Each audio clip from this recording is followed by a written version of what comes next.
বিস্ময়ও হচ্ছে।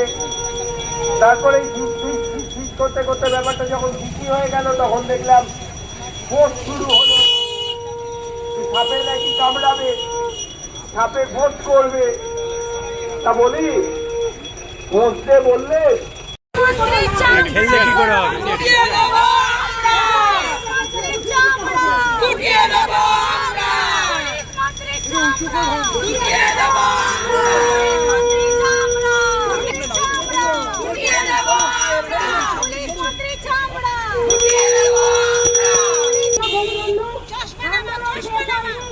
আন্দোলন চলবে চলবে, আমার ধরা পড়বে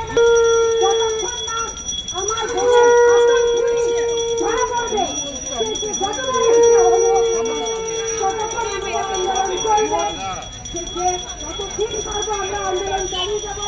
সেই জন্য বন্ধু সবাইকে বলছি, আপনারা যেভাবে পারবেন আপনারা আমাদের সাথে দিয়ে হোক, আপনাদের যত শক্ত ক্ষমতা দিয়ে আন্দোলন কিন্তু ছাড়লে চলবে না। কারণ এটা শুধু একমাত্র তিলোত্তমা বা অভয়ার আন্দোলন না, এটা আমার আপনার পুলিশ, কলকাতা পুলিশ সবাই যাবে।